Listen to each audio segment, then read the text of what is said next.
the Arctic Ocean, 5.5 million square miles of sea and ice. One of the most dangerous places on Earth.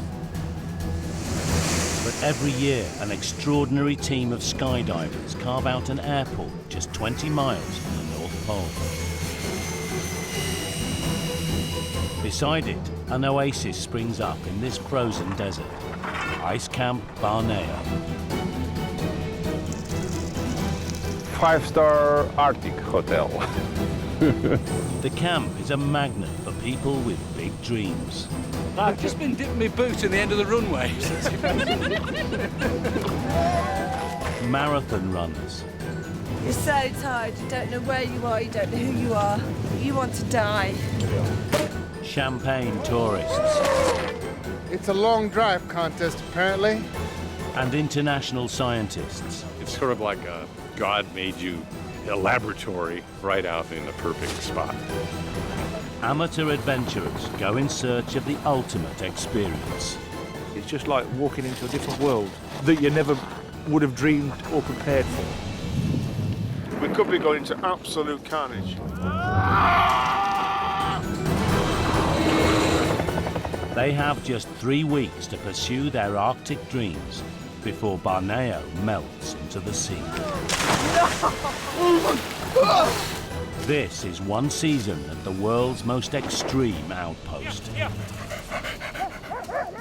Welcome to the Arctic Ocean! Woohoo!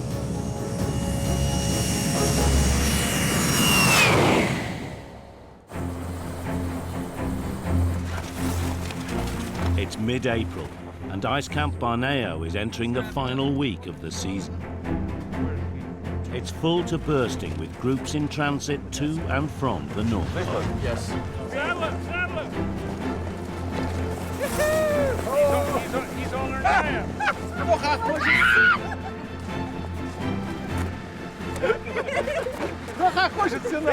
They don't see many women here in the season, so the first one they see, they'll...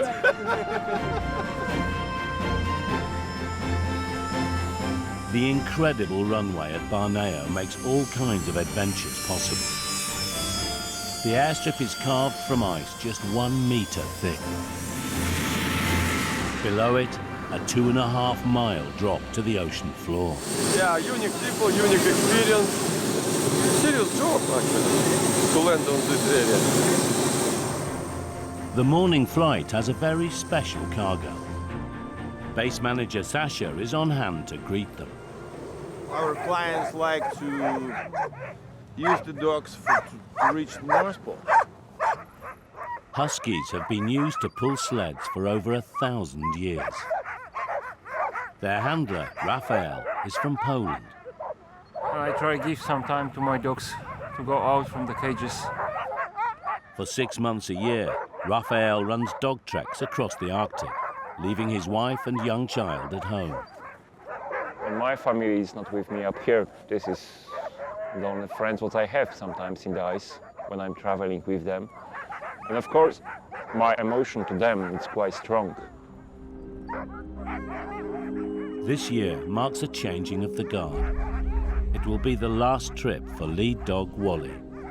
He will not go with me to the North Pole anymore. He's too old. 11 years is enough. Now it's just a good time to retire time. I think it's more emotional for me, like for him. In the next year when I will go to the North Pole and Wally is not in my team, it's, I can say it's a strange feeling. Yeah, it's one of your friends and he always follow you. Definitely I will miss him quite a lot. Wally's replacement, Nelson, has a lot to learn. For him, it's the first time being in the ice. I mean, for him, everything is really new up here. He's really lovely. The only problem is he's also a little bit aggressive. Suddenly he don't like anymore his friend beside him and just start fight. Raphael is hoping that Wally's experience will rub off on the young pup. They're heading out on a training run before Raphael's clients arrive. Yeah, yeah, yeah, yeah, yeah, yeah, yeah, ha, ha. Yeah, animal. Yeah.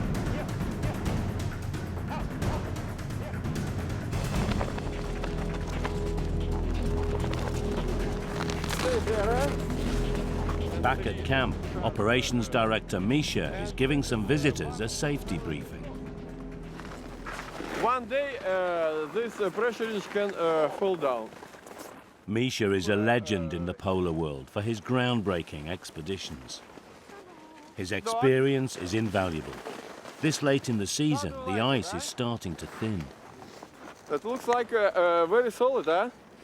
Yeah, but if you will step it there, eh?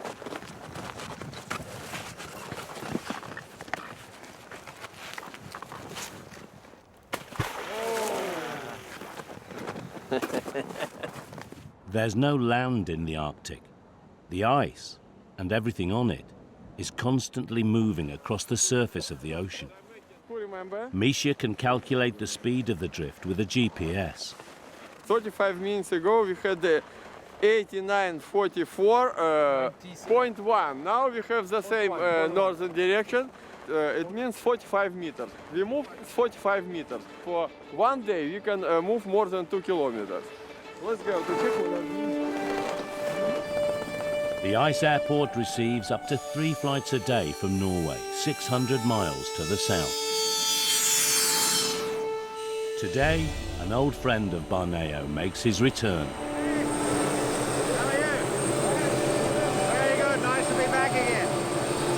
It feels so fresh here, it's like it's my first time. I better not say that to my customers, they'll think I'm a beginner. Eric Phillips has been leading expeditions to the pole for 10 years. This season, he's been hired by 4 businessmen who'll make the trek north on skis. Before they set off, the team must agree their travel plans with Barneo's boss, Misha. What I was planning, we can drop all of you here, but it will be not earlier than 6 hours since now. 6 hours?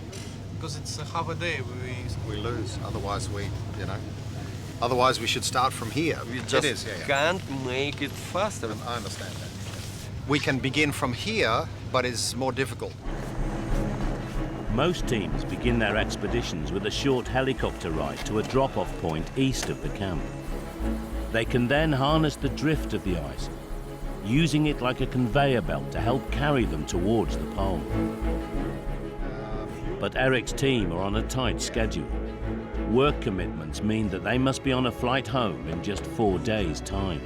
And there isn't space on a chopper for another 6 hours. After a quick vote, the group decide not to wait. You would like to leave now? We would like to leave now. If we can't fly, Barneo. if we can't fly, then we leave now and we push to the pole. You don't want to wait for 6 hours? Why? Because 6 hours time, it will be 9 o'clock at night. By the time the groups are ready to leave, it will be midnight. We fly for half an hour. It will be 12:30 in the morning. We stop. We camp anyway. We can't ski. I see it. I am a little bit surprised, guys. You can do it if the weather will not change. I will repeat. But if something wrong, your chances getting much less. Yeah. Against Misha's advice, Eric's team has opted to start their trek from Barneo. But this means they will be skiing against the drift of the ice. For every 2 steps taken forward, they'll drift 1 step back.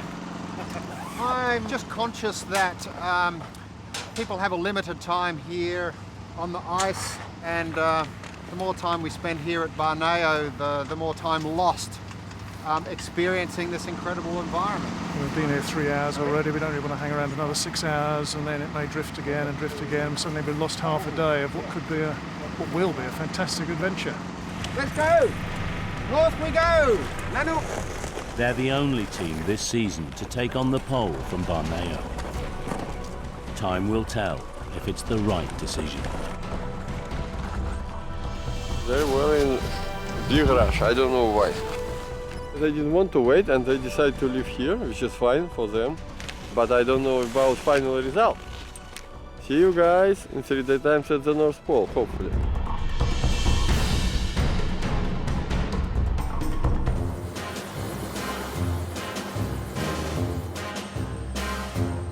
Ice Camp Barneo has opened up the North Pole to anyone who has the cash.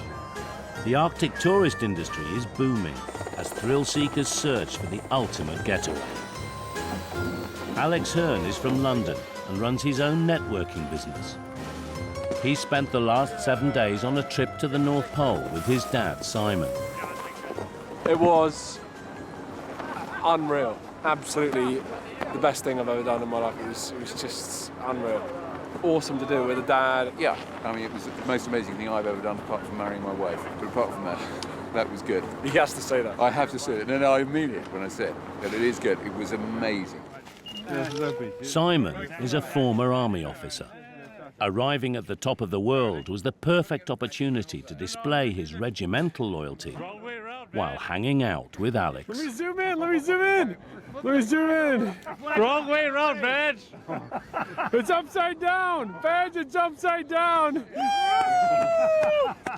There it is.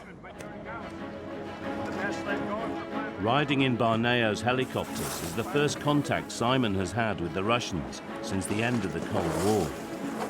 I used to train to shoot these down years ago with a tank ran. They are very reliable, very, very good at shoots. The helicopter isn't the only piece of Russian kit that Simon's got his eye on.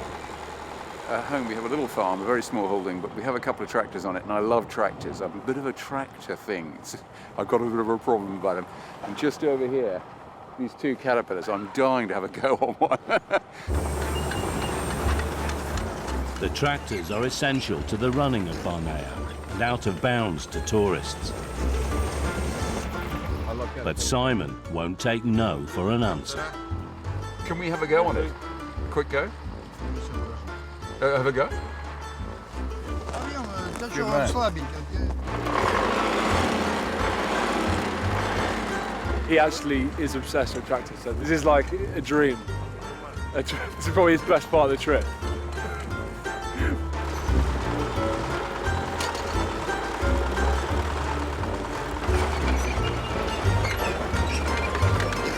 Amazingly, this 5-ton tractor was parachuted onto the ice.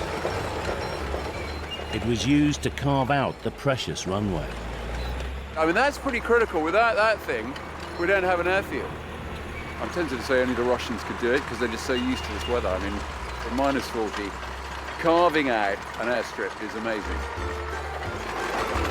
I think for my dad, there's something better than going to the North Pole. Yeah, go. He loves tractors. Don't often get to play with a toy like that in the North Pole. Made my day.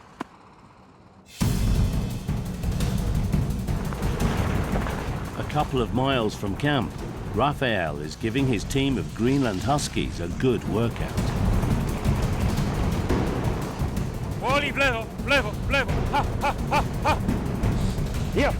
He steers the sled by giving voice commands to the 2 lead dogs. Together, the pack can hit speeds of up to 25 miles an hour.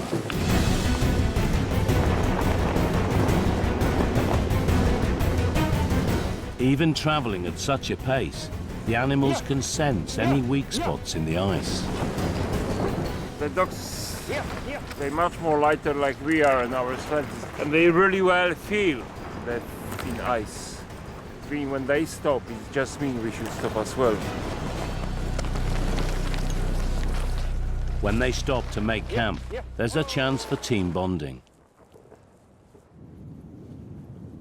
I just clean the mouth and face from the ice when they're breathing and running and eat snow, scratch everyone and pet him a little bit to make him happy and better relationship with me.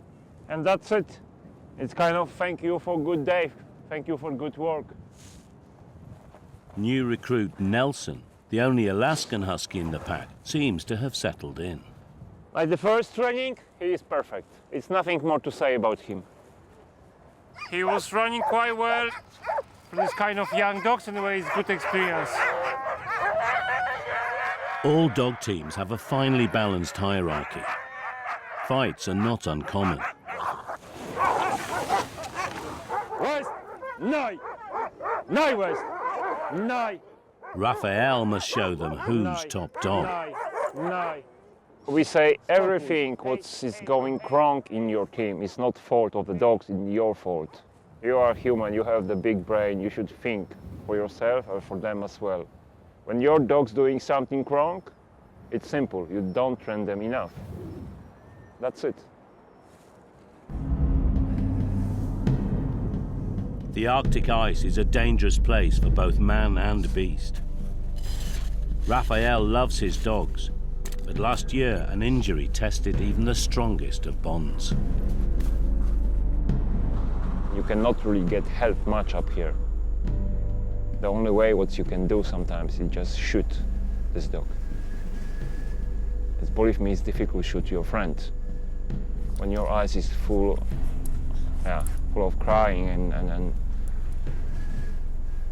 you do that in a way after you don't feel really good. When I close my eyes, I still see this dog. And this is not nice feeling. It's something that can happen, be really terrible, and I hope so be never more repeat to me.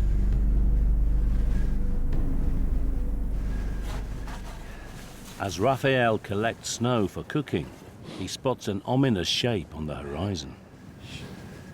This direction, yellow point. There have been sightings of polar bears in the area. It's not that many seals up here. He's too far away in the north. It means the polar bear what you meet up here, he mostly is really hungry. I have revolver, 44 Magnum, just for some case when something happen and we get the polar bear. Don't forget, we are the guest up here. He's in home. It means when he is nice, we take camp away, dogs away, and we go away. When he is aggressive, we try scare him. That's it.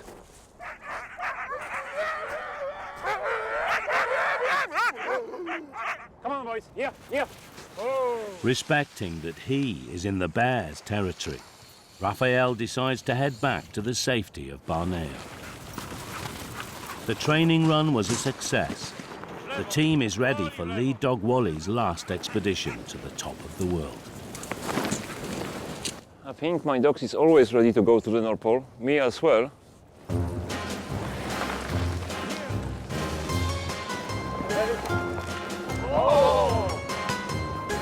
Barneo runs around the clock, but the staff do get some time off. Bad weather has closed the runway, and the tourists have taken over. It's the Ice Camp Barneo. Actually, the first match in my life, and it's in North Pole.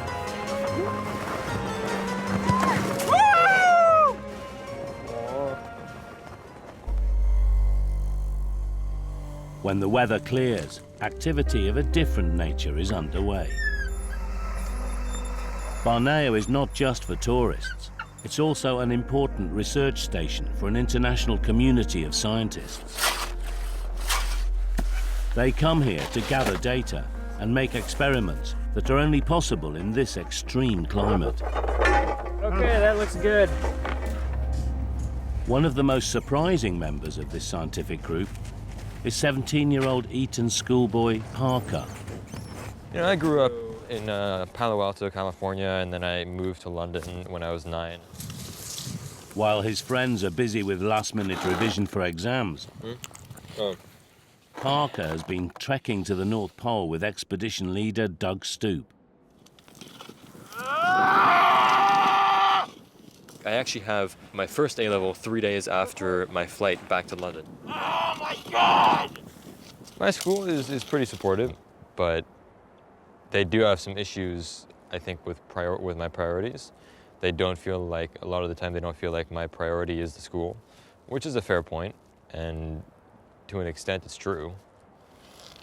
The Arctic is one of the most hostile environments on Earth. Last year, tragedy struck during an adventure holiday to a glacier in the region. 6 months ago, a student from Eton was killed in a polar bear attack. I actually knew the person who was killed. He was a classmate. He was in a couple of my classes at school. Parker funds his trips through sponsorship. On this expedition, already his third to the pole, he's been collecting snow samples for a climate change project. What matters right now scientifically is the composition of the snow. So basically what we're interested in is looking at from the sea ice surface down here all the way up to the surface of the snow. It's a record for what has happened in terms of the climate over the last 5 years. All the bottles are going to be packed up and sent to the International Atomic Energy Agency to be analyzed.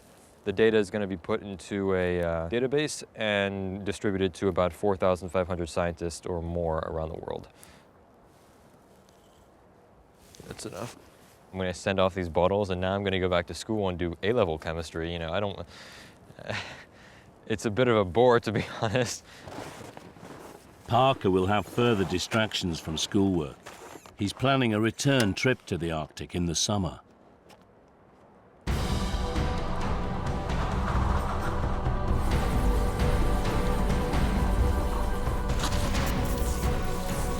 For Australian guide Eric and his team, things are not going so well. It's day 2. They're 25 miles from the pole, and the weather is against them. Well, we've woken up this morning and it's misty. Visibility is all but gone, and that will slow things down today, unfortunately. We also got some negative drift overnight. We lost maybe 4 kilometers. We have our work cut out for ourselves, but we knew that at the beginning. We just need to work hard. For Eric's clients, this is a whole new experience. Paul's in his 50s and owns a building company in Essex. The first session was an absolute nightmare. Big pressure ridges, a lot of blocks of ice, and we relied hugely on Eric's ability to pick his way through the ice field and the ice blocks. But it went on and on and on. Yeah, try to come across onto that one there. This frozen sea can be perilous. There is okay, but the middle is open. Without warning, the ice sheets separate, creating areas of open water. We had to take the skis off and actually pull on foot because it was just, for us, too technically difficult to twist and turn on skis and pull toboggans all at the same time. The team are also fighting against the moving ice. Every day, the drift carries them 6 miles away from the pole. Very tough day today. It's the toughest day that I've ever had with a guided group.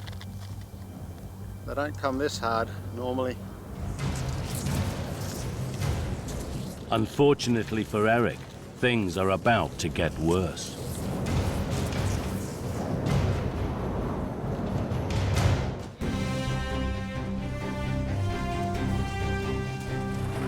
At Barneo's helipad, Raphael is making his final preparations for the pole.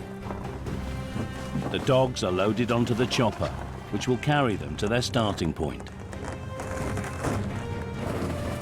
For new trainee Nelson, this is his first trip north and his first time in a helicopter. And also the new one in the pack is Nansen, 9 months old, and it's not too hard for this kind of young dogs. Anyway, it's good experience. Raphael's clients are a group of friends from Moscow. They travel together all over the world in search of adventure.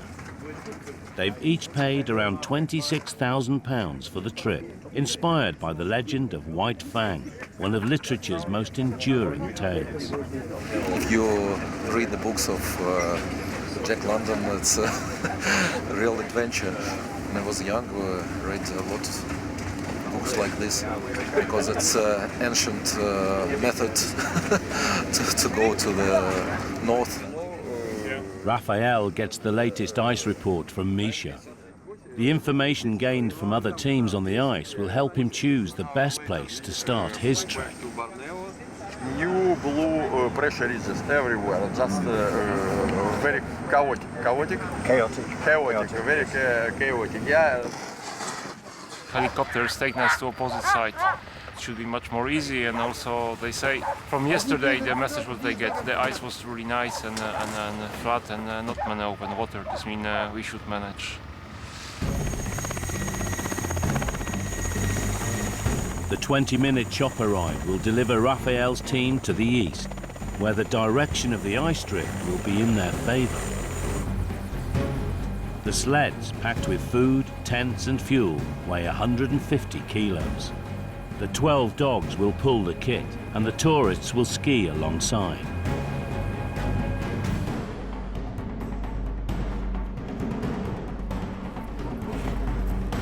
Wally! Lead dog Wally, on his final mission, has taken the flight in his stride. But for Nelson, it's all too much. Stay here and don't move. Because this dog is be afraid of you. Nelson! It's not the best of starts in front of clients who've paid handsomely to be here. But Raphael soon has Nelson back in line. The dog should not run away from me, just run after me. Anyway, he's young. Huh? If you will sleep like a dog's 10 hours on snow and then came to the helicopter, I think he'll also be exciting.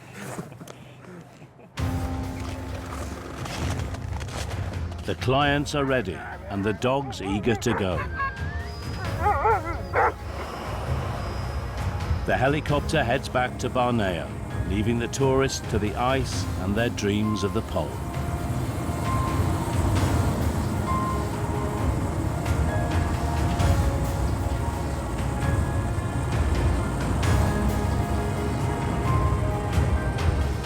This frozen sea may look serene, but its constantly shifting sheets of ice are causing problems back at camp.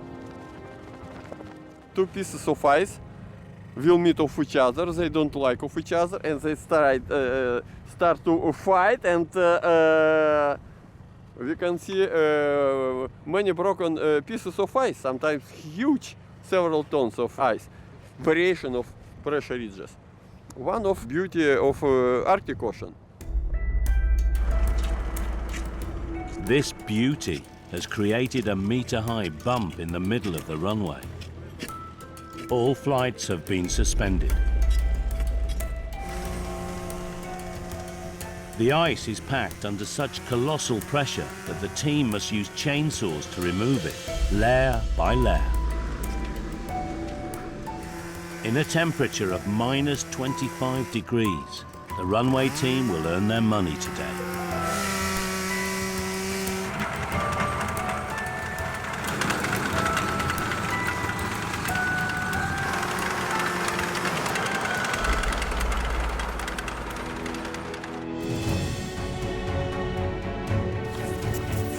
Heading north to the pole, Eric and his team find the ice conditions are in their favor. They have just 1 day left to reach the Earth's summit, but are making good progress. So we've struck upon this freshly frozen lead, solid enough to ski on. It's not going to last very long because we're back into the pack ice, but it's a nice little break, a nice little joy to ski across. Flat and easy. The team are working hard. So far, they're managing to outrun the drift that carries them backwards, away from the pole. If we kept that pace going and pushed it hard, then, you know, we'd likely to get to the pole. When they stop to make camp, they're just 10 miles from the top of the planet. So we did have a very big day today. Skiing 18 kilometers, all the time going backwards with a negative drift. So probably altogether we skied, I think, at least 25 or 26 kilometers. Everyone's tired but confident and happy. Today was difficult. Yes, our day. And tomorrow? Our day. Maybe. Well, Monday, no. Maybe pole tomorrow. Yeah. I hope so. The deadline for their flight home is looming. But if the good weather holds, tomorrow they'll be standing at the top of the world.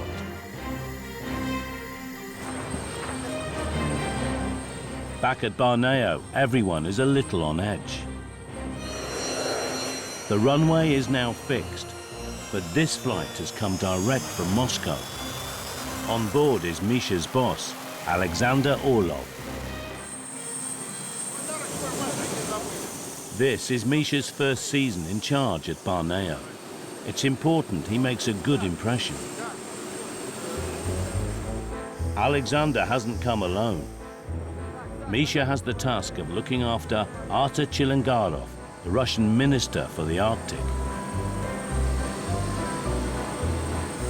Now we just had a plane coming in from Russia with some what they call big potatoes, like hot shots. The guests from business world in Russia and also some celebrities. Helicopter! Please follow me.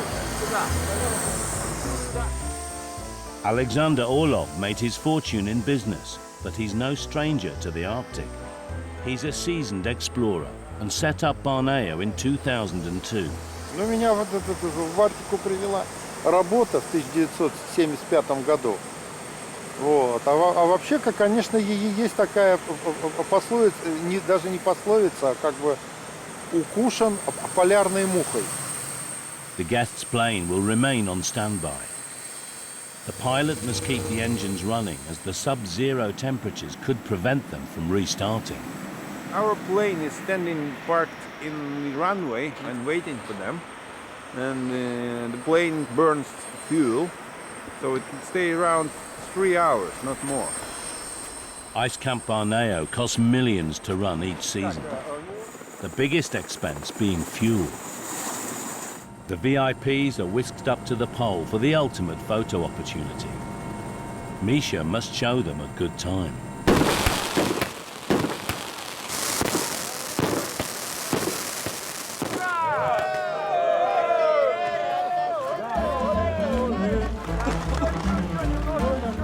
There are just 3 weeks each year for Barneo to make its money before the summer sun melts the ice.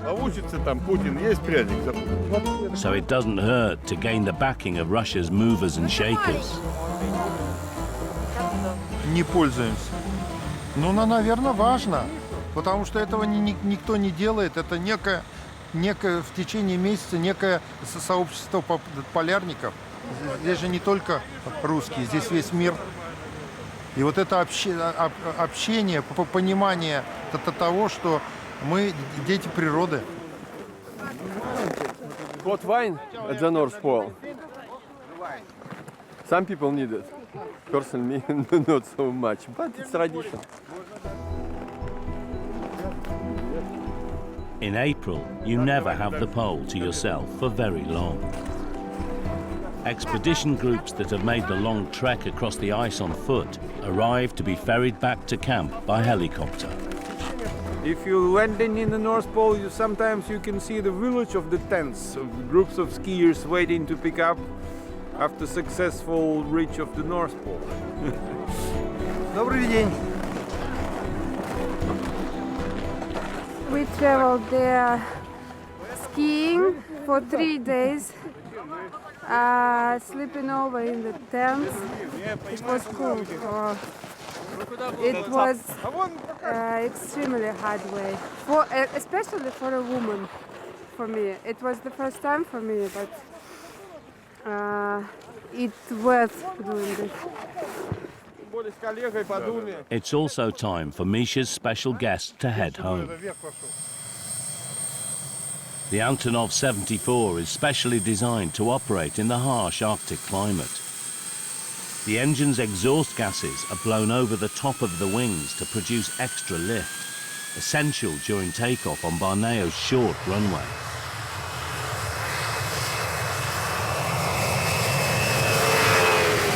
With the plane load of VIPs safely away, Misha can relax again.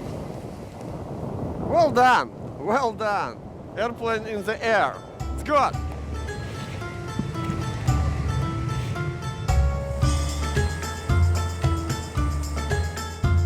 While the Russians may be used to the freezing temperatures, for the first-time visitor, the Arctic climate can be a shock. Dave Sissons is a banking strategist from London. He's just back from a trip to the pole, and he found dressing for the cold a bit confusing. He's decided to come clean to one of the guides. Day one we set out, I had one base layer. It's pretty cold here, so I thought I might get away with having another base layer. It's windy and chilly as well, so I thought maybe a fleece jacket, and then I had my windproof jacket. 4 layers. Yeah. Without knowing, I started to sweat. Then we could still see the evidence of how much kit I managed to write off on the first day. With temperatures as low as -30, sweat soon freezes solid. I've still got the second base layer from that day, which is quite solid indeed. Yeah, it was quite wet. Yeah, yeah. That was quite wet, and then we got various my hat and my fur buff from my coat. Yeah.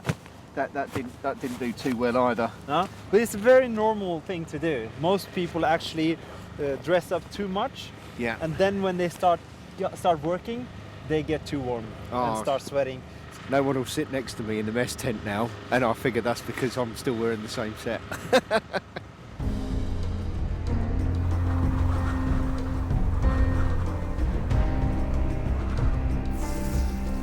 Out on the ice, Eric's team are into their final push to the pole. Everything was going well, but the drifting ice is moving more quickly, carrying them further from their goal. And one of the team has fallen ill. Unfortunately, all going against us today. The drift is worse than ever. I think it's increased by maybe 1 kilometre or 2 per day, in the wrong direction, of course. The visibility is not spectacular. That slows things down, makes the route finding difficult. Christoph, unfortunately, has got a bit of a tummy bug. It's all conspired against us today. With a sick team member, maintaining the pace needed to outrun the drift is an almost impossible task.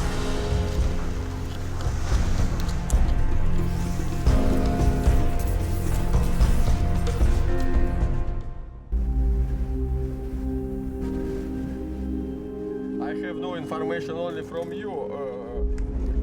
At Camp Barneo, Misha is getting the daily position updates from teams heading to the pole. 164.20.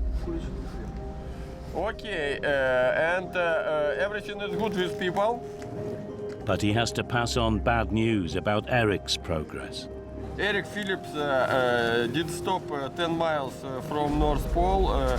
He decided it's finished for him.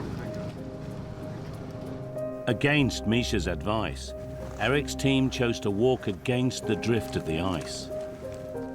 But slowed down by illness in the team and bad weather, Eric calls in a chopper to pick them up, 10 miles short of the pole. You need to respect drift.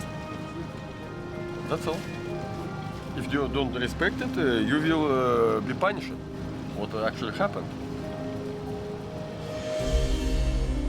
After battling through blizzards and sub-zero temperatures, it's a disappointing end to their adventure. Greetings. How's it going, Eric? Not the best. We feel a little gypped, a little shortchanged. Unsuccessful teams are often flown to the pole to achieve their dream of standing at the top of the world. But the pilot has refused to take them, and Eric's group have been flown straight back to camp. People pay a lot of money, and I don't think ever before in the history of, Barneo operations, a team hasn't actually stood at the North Pole. And this team is fantastic. And I promised, if we don't make it to the North Pole, then we fly in. That's always happened in the past. And suddenly, for the first time, it doesn't happen. Landing was not so nice. The helicopter landed just a couple meters near crack. And chief of pilots said, it's too risky. I can't take a risk to fly with people to the North Pole. and he decided to fly back. Ultimately, the pilot makes the decision whether it's safe to fly. Not even Misha can overrule him. No, there's no guarantee, absolutely. In the mess room, the team make their disappointment clear. You stay in North Pole many for only opportunity for me, and I'm sad, I triste. Sad, yeah, I understand. I agree. Misha might be quietly gratified that we didn't make it to the pole because his advice was to be dropped off where we would have an easy drift into the pole. I didn't want to say something bad. I just wanted to give you... It's nothing bad, it's your opinion. I spent on this ice almost 2 years just sleeping in the tent of drifting ice. It's, believe me, it's a big experience. It would have been great to come back with success under our belts and equally stare Misha in the face and say, we told you so. It didn't work out that way either. I am not happy that I am right. I knew exactly it will happen. And I warn guys, if they are not very happy, it means they need to ask, first of all, from themselves. We had hoped to have been able to see the GPS showing exactly 90. We'd got within 10 miles. You know, hey-ho, it's one of those things.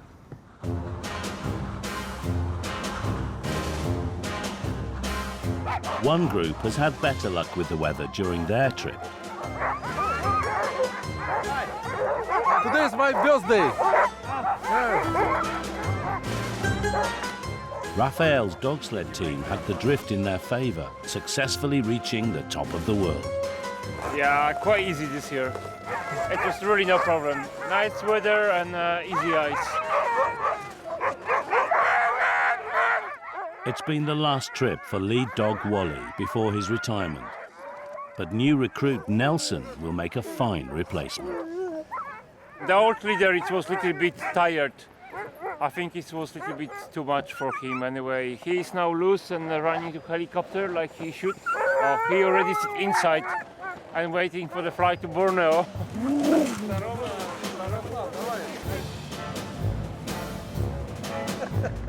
Back at camp, what better way to celebrate than with traditional Russian delicacies? Vodka, raw garlic, and cured pig fat known as salo. Salo. Bacon, no. Salo, good. And salo with garlic. It's wonderful. На здоровье. На здоровье. Просто. Salute.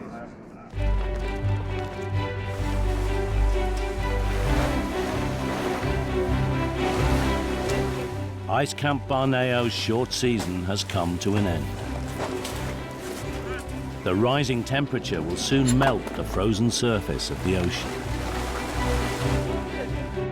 For 18 days, the most northern airport in the world has turned the dreams of hundreds of people into reality. For the next 11 months, no human will set foot on this most extraordinary spot on the planet. Planning for next season will begin in just a few days. But as the temporary town is packed away, the staff can think of home. Barneo finished. Все. We go home now.